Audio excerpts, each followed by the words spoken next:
Hello hello hello विद्यार्थियों, कक्षा 10 के स्टूडेंटों। देखो, वे त्रिकोणमितीय अनुपातों की सारणी बनाएंगे, क्योंकि 8.2 अध्याय के अंदर क्या है भी सारणी से संबंधित सवाल दिए गए हैं। तो सबसे पहले हमें सारणी को पढ़ेंगे भी। देखो, सारणी को बनाने के लिए यानी मान तो रखना कठिन होता है, इसलिए सबसे पहले सारणी बनाने का मैं एक ट्रिक बताता हूं। उस ट्रिक के आधार पर आप सारणी बना सकते हैं। देखो, सबसे पहले क्या है भी साइन।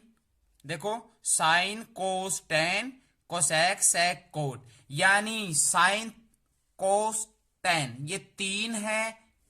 इन तीनों का उल्टा ये तीन है। क्रम वाइज लिख दिया मैंने, साइन का कोसेक्स, कोस का सेक और टेन का कोट। अब देखो ध्यान से, यहां यानी सारणी में क्या है, मान दिए हुए होते हैं 0, 30, 45, 60 और 90।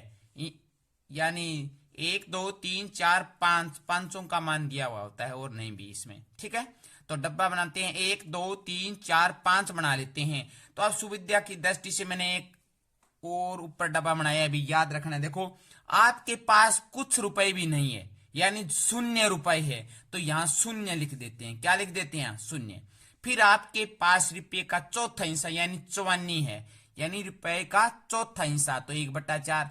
फिर आपके पास रुपए का दूसरा हिस्सा यानी 25-25 पैसा बढ़ाता जाऊंगा, यानी सबसे पहले 0, फिर आपके पास 1/4 रुपए का चौथा हिस्सा, फिर आपके पास है रुपए का दूसरा हिस्सा, फिर आपके पास है 3/4, फिर है 1 रुपए। यानी पहले 0, फिर 25 पैसा, फिर 50 पैसा, फिर 75 पैसा, फिर 1 रुपए। यानी इसका इसमें भाग देंगे तो 0.25 आएगा, इसमें इसका भाग देंगे तो 0.50 आएगा, इसका 0.75 आएगा, फिर 1।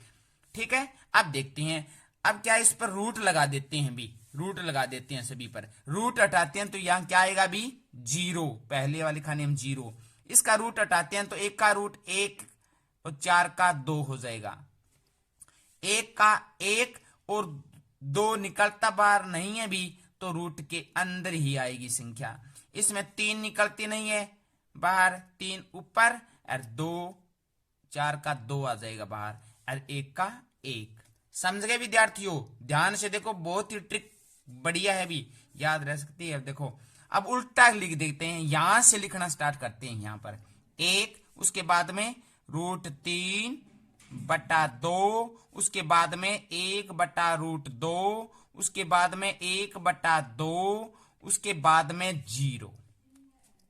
अब क्या करते हैं भी, अब 10 का मान निकालते हैं। 10 का मान निकालने के लिए क्या करते हैं, साइन में कोस का भाग देते हैं। देखो, 0 में 1 का भाग देते हैं। 0 में क्या, किसका भाग देते हैं भी, 0 में 1 का भाग देते हैं 2, यानी इस संख्या के इसमें भाग देते हैं। तो 0 में 1 का भाग दिया 0, इसका भाग इस या इस संख्या का भाग इसमें देते हैं। याद रखना भी, तीसरी संख्या बीच में आएगी, ये बीच में, और चौथी संख्या ऊपर चली जाएगी।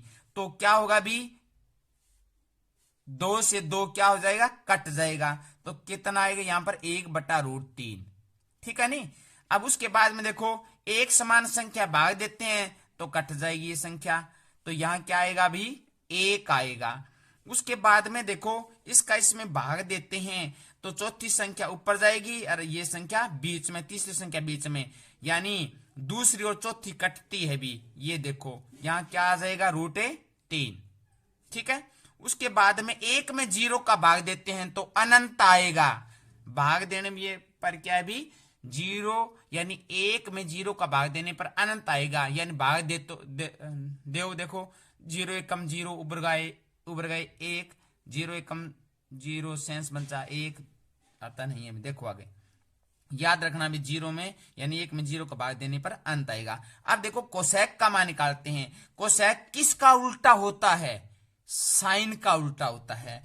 तो देखो, 0 का उल्टा कितना होता है, 0 का उल्टा कितना होता है बताओ भी, 0 का उल्टा अनंत होता है, और अनंत का होता है 0। याद रखना, 0 का उल्टा अनंत होता है। इसका उल्टा 2/1 यानी 2, 2/1 यानी 2। इसका उल्टा √2/1 यानी √1। 2। इसका उल्टा 2/√3, 2/√3 और 2/√3 और एक का उल्टा एक ही होता है। अब देखो sec किसका उल्टा होता है? कोस का उल्टा होता है। उल्टा कर देते हैं, एक का एक 2/√3 और इसका भी √2/1, एक की कोई वैल्यू नहीं है, लिखते नहीं है।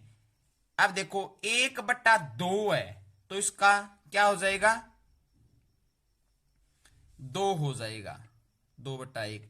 अब 0 है, किसका मान यानी 0 है, तो 0 का मान निकालते हैं। तो 0 का मान निकालने के लिए क्या करते हैं भी? उल्टा करते हैं। बताया था मैंने आपको, 0 का उल्टा अनंत होता है। क्या होता है भी? अनंत होता है। अब देखो आगे, कोट का मान निकालते हैं। कोट का मान निकालते हैं, कोट होता है tan का उल्टा। 0 का उल्टा क्या होगा भी? अनंत, बताया था मैंने। और इसका a/√3 का उल्टा 3 ऊपर 1 नीचे यानी √3।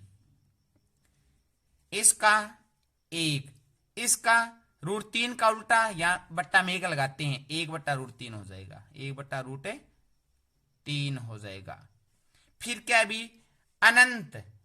अनंत का उल्टा क्या होता है? याद रखना है 0। 0 का उल्टा अनंत, इसका 0 हो जाएगा। ये सारणी कंप्लीट हो चुकी है स्टूडेंट। सभी विद्यार्थियों ध्यान से सुनो, ये सारणी बहुत ही सरल विधि से मैंने आपको समझाई है। ध्यानपूर्वक समझें, पढ़ें और इस सारणी का दोबारा बार बार देखकर रिपीट करें। मैंने ट्रिक बहुत ही सुंदर यानी बढ़िया लगाई है। देखो आपको याद रखना है, पहले आपके पास 0 रुपए है, फिर आपके पास 54 है, 1 रुपया चौथो हिस्सों है, फिर 1 रुपया दूसरो हिस्सों है, फिर 3/4 है, फिर 1 है। ठीक है नहीं? ये याद रखना और इसी के आधार पर ये सारणी आपको याद करनी है। और परीक्षा में आप क्या करेंगे? सबसे पहले सारणी बना लेना, फिर सारणी के आधार पर जो क्वेश्चन आए उस सारणी में से लिख देना। आज का बस इतना ही। जय हिंद।